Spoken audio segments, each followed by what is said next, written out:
శ్రీమాత్రే నమ. జై గురు దత్తాత్రేయ నమ.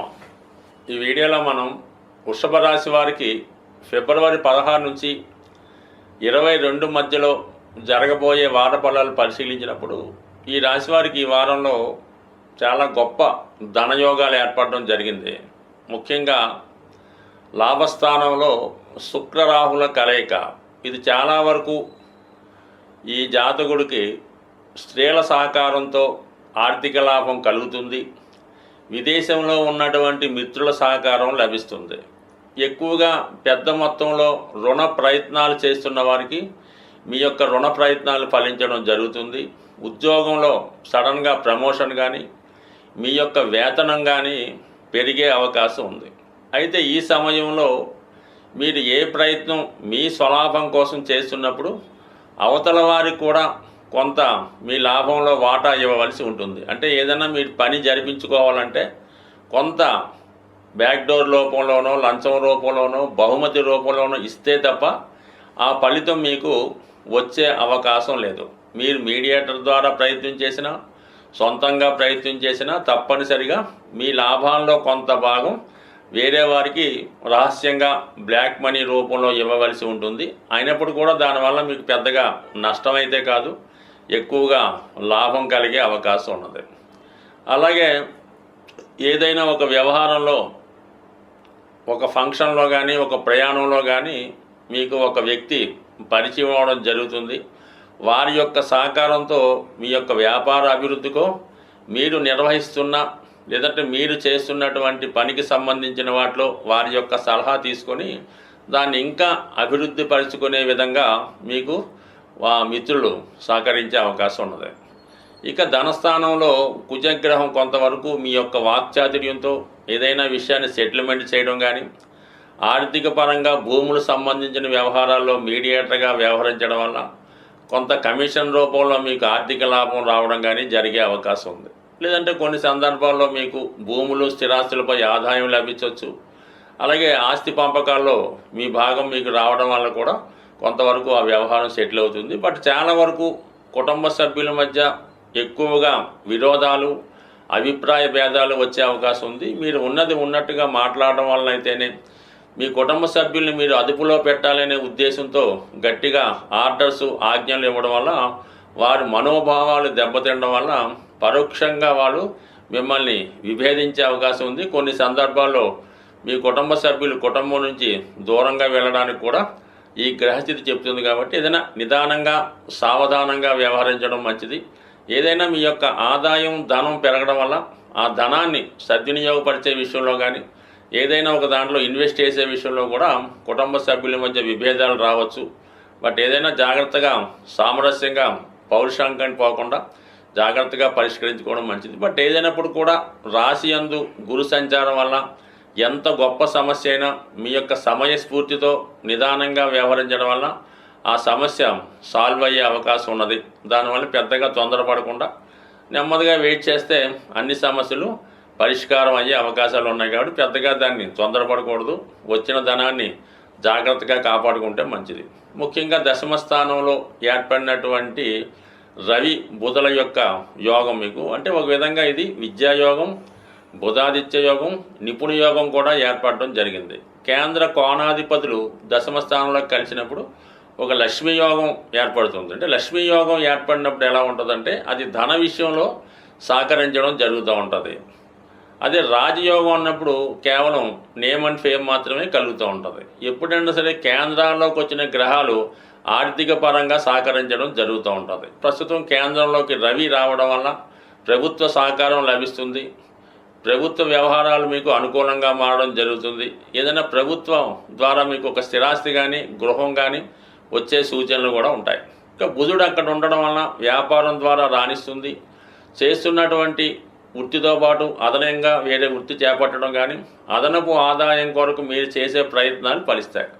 ఇది నిరుద్యోగులకి చాలా అనుకూలంగా ఉంటుంది. వారికి వృత్తికి వారి చదువుకి తగినటువంటి జాబ్ రావడం కానీ కొద్దిపాటి పార్ట్ టైం జాబ్ రావడం కానీ జరిగే అవకాశం ఉంది. ఇంచుమించుగా వృత్తికారకుడు శనితో ధనాధిపతి బుధుడు కలయడం వల్ల వృత్తిలో ఆదాయం పెరిగే అవకాశం ఉంది.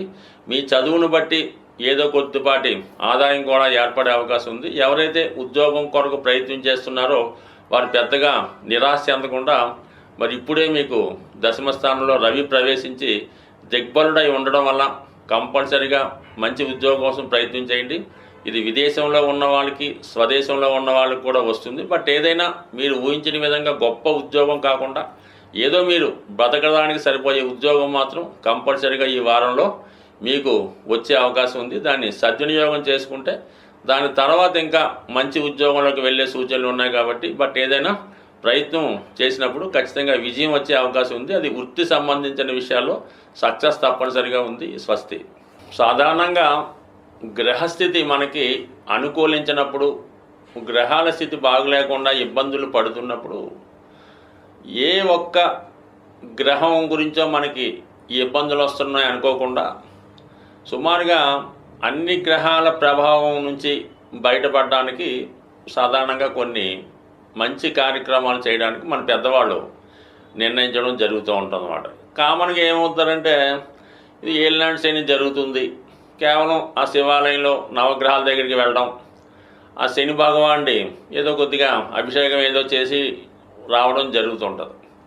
ఎప్పుడన్నా సరే మీరు 9 గ్రహాలని సమానంగా పూజించి పర్టికులర్గా ఒక గ్రహం ఇబ్బంది అంటే పెళ్ళి అవ్వడం లేదు కుజ భగవానుడు, ఉద్యోగం రావట్లేదు శని భగవానుడు, ఆరోగ్యం సరిగ్గా లేదు సూర్య భగవానుడు, ఈ విధంగా గ్రహాలకి మీరు విధి విధానంగా పూజ చేస్తూ మిగతా 9 గ్రహాలకు కూడా తగు విధంగా ఉపచారాలు చేసినప్పుడు మాత్రమే ఆ గ్రహ ఫలితం రావడం జరుగుతుంది. ఏ ఒక్క గ్రహాన్ని నెగ్లెక్ట్ చేసినా కూడా మిగతా గ్రహాల ప్రభావం ఖచ్చితంగా మీ మీద పడుతుంది. కాబట్టి వీటన్నిటికీ బదులుగా ప్రతీ నెల కొన్ని పండగల లాంటివి రావడం జరుగుతూ ఉంటుంది. అందులో మాస శివరాత్రి, ఏకాదశి, సంకష్ట చతుర్థి మొదలగునవి వస్తుంటాయి.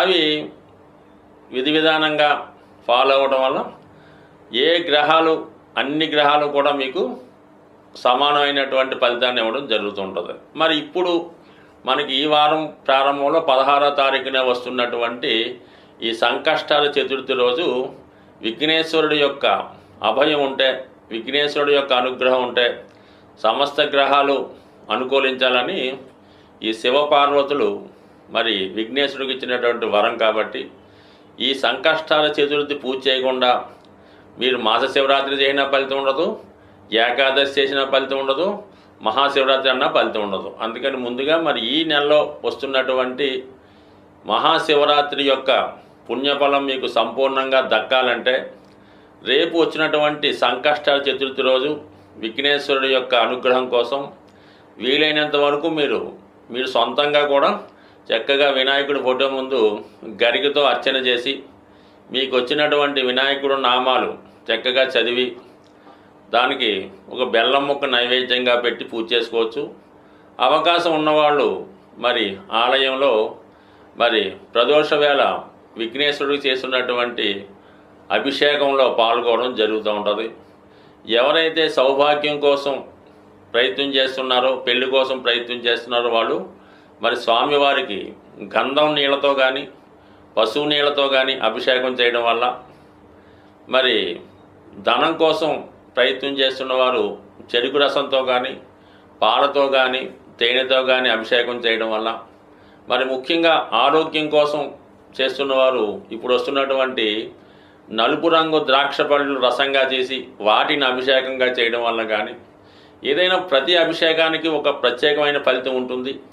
ఏదైనా ఇందులో భక్తి ఇంపార్టెంటు. చక్కగా మరి సంకష్టాల చతుర్థి రోజు సాయంకాలం పూట అభిషేకంలో పాల్గొని చక్కగా స్వామివారిని ఆశీర్వచనాలు పొంది ఇంచుమించుగా రోజంతా కూడా చాలా నియమంగా ఉండడం వల్ల మరి యొక్క ఆయన అనుగ్రహం ఖచ్చితంగా పొందుతారు. దీని తర్వాత వచ్చే మహాశివరాత్రి రోజు మీరు ఏదైనా ఒక టెంపుల్లో ఎక్కడన్నా సరే ఒక శివలింగాన్ని దర్శించుకొని ఆ స్వామికి విధి విధానంగా అభిషేకం చేసుకోవడం వల్ల దర్శనం మాత్రం చేత కేవలం చిన్న నామంతో సంతృప్తి చెందినటువంటి గొప్ప దైవం. మరి రెండు కూడా ఈ నెలలో మీకు ఈ గ్రహ దోషాల నుంచి బయటపడడానికి ఉపయోగపడుతున్నాయి. కాబట్టి చేసుకున్న వాళ్ళకి చేసుకున్నంత, ఏదైనా భక్తి శ్రద్ధ ఇంపార్టెంటు. బట్ ఏదైనా చక్కగా దైవానుగ్రహం పొందాలంటే ఈ మాఘమాసం మించింది లేదు, అందులో మహాశివరాత్రి మించింది లేదు. అందుకే జన్మానికి ఒక శివరాత్రి అంటే ఏంటి అర్థం? మన జన్మలో ఒక్క శివరాత్రిలో చక్కగా ఒక శివరాత్రి రోజు నియమంగా ఉంటూ ఆ పరమేశ్వరుని దర్శించుకోవడం వల్ల చక్కని ఫలితం పొందడం జరుగుతుంది. స్వస్తి.